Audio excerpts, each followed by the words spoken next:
Justiça. Fala, nerds! Sou Francisco Conde, também conhecido como Tio Shazam.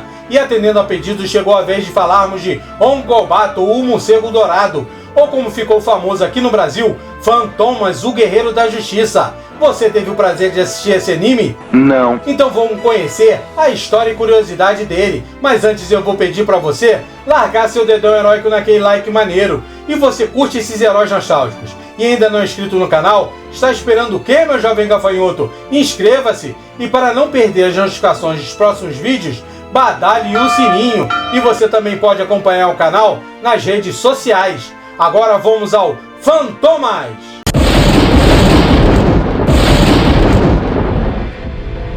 Fantomas, o Guerreiro da Justiça, ou melhor, Ongobato, é um super-herói japonês que tem a origem ainda na década de 30. Sendo assim, é mais antigo que heróis como Superman ou Batman, mas a sua origem vem dos kamishibais, que são os teatros onde o artista conta uma história enquanto vai mostrando as imagens ilustradas em cartazes, sendo uma diversão bastante popular no Japão, principalmente na época do pós-guerra. É que como o Japão nessa época passava por uma forte crise financeira, muitos desempregados acharam nessa arte uma forma de levar o sustento para casa, enquanto divertiam os outros, principalmente as crianças. E apesar dessas placas ilustradas serem padrões e os apresentadores adquirirem junto com elas um livro que possui a história a ser contada, esses artistas têm a liberdade de narrar do jeito que quiser, então acabava que o enredo variava de narrador para narrador, mas com a essência da história em si permanecendo a mesma. Porém, com a economia e o emprego voltando à normalidade no Japão e o surgimento da televisão por lá, esta arte foi sendo abandonada.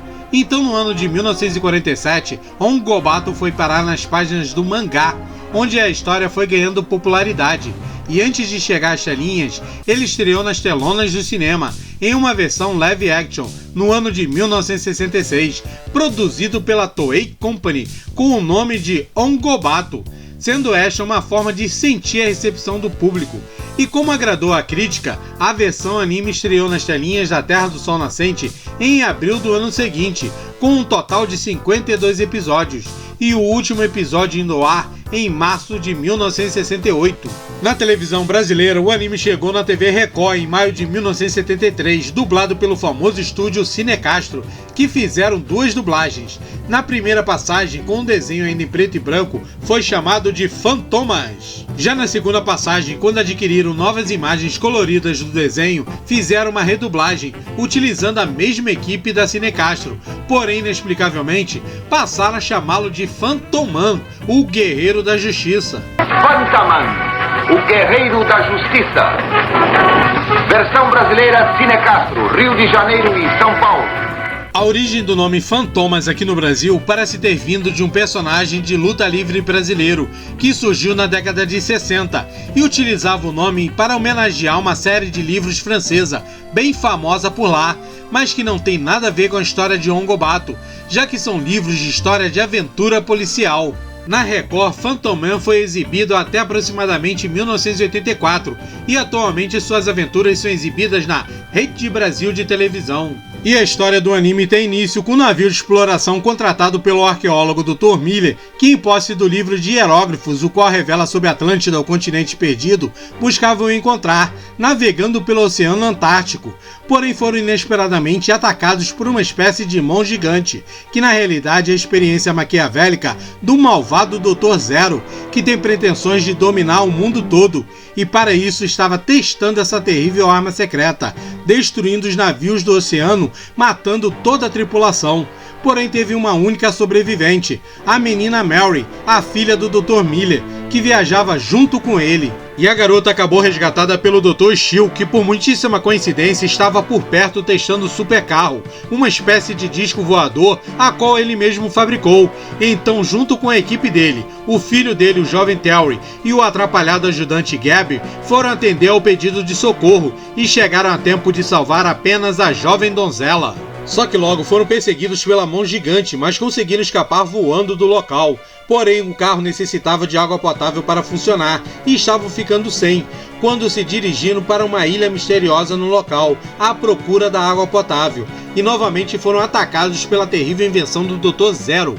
Ao fugir, caíram dentro de uma misteriosa tumba, sendo recepcionados por um pequeno morcego de cor dourada, que os levaram ao sarcófago do Imperador Ongobato, que havia a seguinte inscrição: a cada 5.000 anos uma ameaça irá pôr o mundo em perigo, mas se alguém abrir esse caixão, encontrará o Super Ser Fantomas, o Guerreiro da Justiça, que lutará contra essa ameaça. Você só precisa pôr uma gota de água no peito dele para o acordá-lo. Então a menina Mary joga água dentro do sarcófago, despertando um esqueleto dourado com uma capa preta, que logo vai salvar os humanos da maquiavélica invenção, destruindo facilmente a mão maligna, enquanto o Dr. Zero fugia, jurando ao herói: algum dia você vai me pagar, Fantomas. Zero! O vilão acabava sempre falando a palavra zero, que ficou sendo uma das marcas do anime. Zero! E antes do continente perdido voltasse para o fundo do oceano, eles voaram rapidamente dali. E assim foi o início das aventuras de Fantomas, o Guerreiro da Justiça. A órfã menina Mary passou a viver sob a tutela do Dr. Steel, e como ela foi a responsável por jogar a água que reviveu Fantomas, ela se tornou a protegida dele. Assim, toda vez que necessitava, bastava o invocar para que o morceguinho dourado surgisse junto a ela, anunciando a chegada do Guerreiro da Justiça, que estava pronto a acabar com os malignos inimigos e as terríveis invenções do Dr. Zero. Fantomas é um ser muitíssimo poderoso e tão resistente que é quase indestrutível. Tem força extraordinária e pode voar velozmente. Ainda é capaz de controlar tempestades, criar terremotos e até viajar por dimensões, sendo também dotado de uma espécie de visão de raio-x. Ainda possui como arma uma poderosa clava, a qual consegue rasgar qualquer objeto e disparar poderosos raios por ela, além de se mover conforme a vontade dele. E mesmo que Fantomas seja desintegrado, assim como uma fênix, ele pode ressurgir das próprias cinzas e voltar à vida. É um ser imortal. E o único ponto fraco dele é a desidratação. Se ele ficar completamente sem o menor vestígio de umidade, ficará totalmente imóvel. Mas como isso é difícil de acontecer de uma forma natural, uma curiosidade dos poderes dele é que se assemelham muito ao do Superman em junção com o do Thor. O que vocês acham? Já o vilão Dr. Zero é um ser sinistro e monstruoso que utiliza uma veste preta que cobre todo o corpo e possui 4 olhos, um de cada cor, que podem disparar diferentes tipos de raios. E no lugar da mão esquerda possui uma garra de aço e não tem pernas, usa uma plataforma para se locomover, além de possuir diversos capangas que o ajudam na luta para conquistar o mundo. Porém, o maior inimigo de Fantomas é um ser que está ligado diretamente à existência dele, o satânico Dr. Morte, que é uma versão maligna e azulada do herói, sendo revivido nos tempos modernos para uma revanche. Assim travaram épicas batalhas, mas na luta final, travada na 4ª dimensão, um local onde quem morre não pode retornar à vida, Fantomas conseguiu matar o rival, e com todos os inimigos destruídos, chegou ao fim as aventuras dele. Um fato marcante, tanto na versão anime como no filme, era a risada dele, muito sinistra para um herói.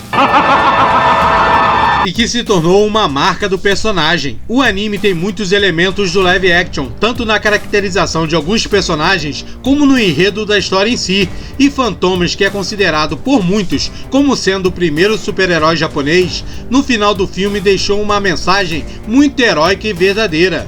Aquele que tentar conquistar o mundo com o poder, morrerá pelo seu próprio poder. Espero que tenham gostado do Guerreiro da Justiça e até o próximo vídeo. Fui!